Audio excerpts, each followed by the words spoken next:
നമ്മുടെ സമൂഹം, നമ്മുടെ സമുദായം പല കാരണങ്ങളാൽ ബലഹീനമാകുന്നുണ്ട്. നമുക്ക് വലിയ പ്രയാസങ്ങളും പ്രതിസന്ധികളുമുള്ള ഒരു കാലഘട്ടമാണ്. സഭയുടെ വിശ്വാസവും സമുദായത്തിൻ്റെ ശക്തിയും തുറന്നു പോകുമ്പോൾ നമ്മുടെ പോലെയുള്ള രൂപതകളിൽ നിന്ന്, സമുദായത്തിൽ നിന്ന് ശക്തി പകരാനും നമുക്ക് ഒന്നിച്ചു നിൽക്കാനും ഒക്കെ സാധിക്കണം. നിങ്ങൾക്ക് എല്ലാവർക്കും അറിയാം, വഖഫ് 2025 ബില്ല് കഴിഞ്ഞ രാത്രിയിൽ പ്രസിഡന്റ് ഒപ്പുവെച്ച് നിയമമായി.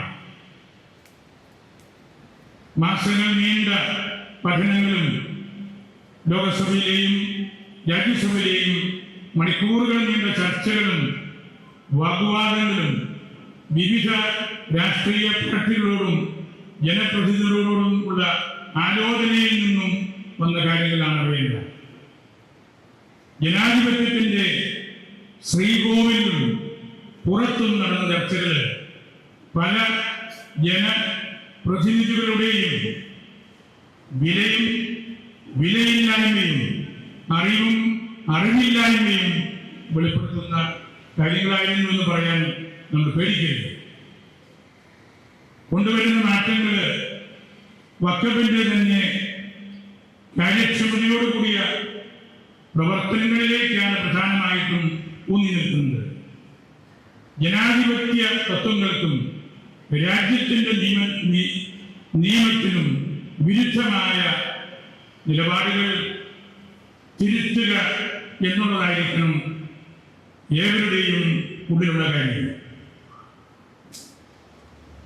ഇപ്പോൾ വളരെ പ്രായോഗികവും കാര്യക്ഷമവും കലോചിതവുമായ ജനാധിപത്യ പരിഷ്കാരങ്ങൾ അതിലൂടെ നമ്മൾ കണ്ടു. എനിക്ക് അതിനെക്കുറിച്ച് പറയാനുള്ളൊരു നിരീക്ഷണം, ഇത് വഖഫ് ഒരു റിലീജിയസ് വിഷയം മാത്രമല്ല. നമ്മളെ സംബന്ധിച്ച് ഇതൊരു നാഷണൽ ആൻഡ് സോഷ്യൽ വിഷയമാണ്. ദേശീയവും സാമൂഹ്യ പ്രാധാന്യവുമുള്ള വിഷയമാണ്. വഖഫ് നിയമത്തിന്റെ ദുരുപയോഗത്തിന്റെയും നിയമങ്ങളിൽ അവ്യക്തതയുള്ളതിൻ്റെയും മറനീക്കുവാനുള്ളൊരു പരിശ്രമമായിരുന്നു. ഞാനൊരു രാഷ്ട്രീയ പാർട്ടിയെയും പ്രോത്സാഹിപ്പിച്ച് സംസാരിക്കുകയാണ്. നമ്മളുടെ KCBCയും CBCയെയും അവരുടെ ഒരു നിർദ്ദേശം കേരള എംപിമാർക്ക് നൽകിയിരുന്നു. അവർക്ക് വിട്ടുനിൽക്കാമായിരുന്നു, വോട്ട് ചെയ്യാതിരിക്കാമായിരുന്നു, ഇന്റർമീഡിയറ്റ് ആയിട്ടുള്ള സാധ്യതകൾ എന്തെങ്കിലും ഉണ്ടോ എന്ന് അന്വേഷിക്കാമായിരുന്നു. അവർക്ക് പാർട്ടിയുടെ പ്രഖ്യാപിത സ്റ്റാൻഡ് എടുക്കേണ്ടി വന്നു. നമ്മുടെ കമ്മ്യൂണിറ്റിയുടെ ഏതെങ്കിലും കാര്യങ്ങൾ വരുമ്പോൾ കഴിവില്ലാത്തവരെ പോലെ നമ്മളെപ്പോഴും നിൽക്കുകയാണ്. പരിമിതികൾ അവർക്കുണ്ട്, നമുക്കറിയാം. പക്ഷേ പൊതുരംഗത്ത് വരുമ്പോൾ രാഷ്ട്രീയ മുന്നണിയോടും രാഷ്ട്രീയ സംവിധാനത്തോടും ഉള്ള നമ്മളുടെ കമ്മിറ്റ്മെന്റ് മാത്രം പോലെ, നമ്മുടെ കമ്മിറ്റ്മെന്റ് നമ്മുടെ രാജ്യത്തോടാണ്, ഇവിടുത്തെ ജനങ്ങളോടാണ്, നാനാജാതി മതസ്ഥരോടാണ്. അവർക്ക് ഒബ്ജക്ഷൻ ഓഫ് കോൺഷ്യൻസ് എങ്കിലും ഒന്ന് പറയാമായിരുന്നു. മനസാക്ഷി എന്നുള്ളത് മുകളിൽ നിന്ന് മാത്രം ഇറങ്ങി വരുന്ന ഒരു കാര്യമല്ല. മൈനോറിറ്റികൾ സംരക്ഷിക്കപ്പെടേണ്ടതായിട്ടുണ്ട്. നമ്മളും അതിൽ പെടുന്നവരാണ്, ഒരു സംശയവുമില്ല. പക്ഷേ അക്രമങ്ങൾ അഴിച്ചുവിടുന്നതും തിന്മകളെ പ്രോത്സാഹിപ്പിക്കുന്നതും ഒരിക്കലും ശരിയല്ല. ആരെയും നമ്മൾ സംരക്ഷിക്കുകയോ അല്ലെങ്കിൽ സംസാര വിഷയമാക്കുകയോ ചെയ്യുന്നത് രാഷ്ട്രീയത്തിന്റെ പേരിൽ. ഭരണഘടനാ മാറ്റങ്ങൾ എളുപ്പത്തിൽ കൊണ്ടുവരണമെന്ന് ആരും പറയുന്നില്ല.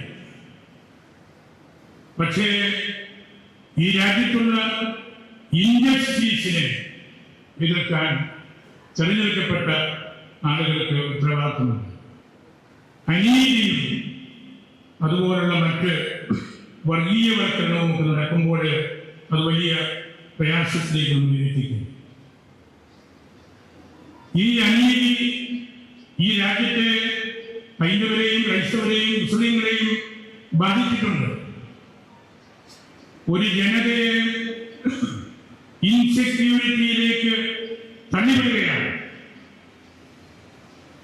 നമ്മളവിടെ എടുക്കേണ്ട മാർഗം അതിനെ തർക്കവിഷയമായിട്ട് എടുക്കുകയില്ല. വളരെ ഞങ്ങളോട് പറയുകയാണ്, വളരെ ഇൻഫ്ലുവൻഷ്യലായ ഒരു സമുദായമാണ് നമ്മൾ. അംഗബലം കുറവായിരിക്കാൻ സമുദായത്തിൻ്റെയും സഭയുടെയും രാജ്യത്തിൻ്റെയും കാര്യത്തിൽ നമുക്ക് നിർണായകമായ പങ്ക് വഹിക്കാനുണ്ട്. വോട്ട് വഴി പലരെയും ജയിപ്പിക്കാൻ നമുക്ക് സാധ്യമല്ലെങ്കിലും മൂല്യാധിഷ്ഠിത ധാർമ്മിക സ്വാധീനം വഴി പലരെയും തോൽപ്പിക്കാൻ ഇപ്പോൾ നമുക്ക് കഴിയും. അതാണ് സഭയുടെ സമുദായത്തിന്റെ കരുത്ത് എന്ന് പറയുന്നത്. അവിടെയാണ് നമ്മൾ ഒന്നിച്ചു നിൽക്കേണ്ടത്. സഭയുടെ സമുദായത്തിന്റെ ശക്തി അതാണ്. ഒരു രാഷ്ട്രീയ പാർട്ടിയുടെയും അമിതമായ പ്രഘോഷണം നമ്മൾ ഒരിടത്തും നടത്തേണ്ടത്. മുൻകാലങ്ങളിൽ അധിനിവേശം എന്നത് യുദ്ധമുറ വഴിയായിരുന്നുവെങ്കിൽ ഇന്ന് ജനാധിപത്യ രാജ്യത്ത് ജനദ്രോഹ നിയമങ്ങളുടെ രൂപത്തിലാണ് അത് വരുന്നത്. വഖഫ് നിയമം മുസ്ലിമിന്റെയും എത്രയോ പേരെ അത് വിപരീതമായി ബാധിക്കുന്നു. മുൻപത്ത് പോലും നൂറുകണക്കിന് കുടുംബങ്ങൾ അവരാണ്. ഈ രാജ്യത്തിന്റെ നാനാഭാഗത്തും അവരെയും ഇത് വളരെ നെഗറ്റീവായിട്ട് ബാധിക്കുന്നുണ്ട്. അതുകൊണ്ടാണ് ഞാൻ പറഞ്ഞത്, ഇത് നാഷണൽ വിഷയമാണ്, ഇത് സോഷ്യൽ വിഷയമാണ്. അതൊരു റിലീജിയസ് വിഷയമായിട്ട് മാത്രം അതിനെ കണ്ട് ഒതുക്കി നമ്മൾ മാറ്റി നിർത്തരുത്. പൗരാവകാശം എന്താണെന്ന് നമ്മൾ തിരിച്ചറിയുകയും ഈ രാജ്യത്തിന്റെ ഭരണഘടനയുടെ മഹത്വം എന്താണെന്ന് നമ്മൾ മനസ്സിലാക്കുകയും ചെയ്യുമ്പോഴാണ് നമ്മളുടെ സമുദായം വളരുന്നത്, അല്ലെങ്കിൽ നമുക്ക് പിടിച്ചു നിൽക്കാൻ പറ്റുന്നത്. മദ്യത്തിലൂടെയും മയക്കുമരുന്നിലൂടെയും നമ്മൾ വളരെയേറെ ബലഹീനമായിപ്പോയി. നമുക്ക് ഈ രാഷ്ട്രത്തിൽ മൈനോറിറ്റികൾക്ക് പ്രത്യേകമായ അവകാശങ്ങളും സംവിധാനങ്ങളുമുണ്ട്. അത് നമ്മൾ നഷ്ടപ്പെടുത്തരുത്.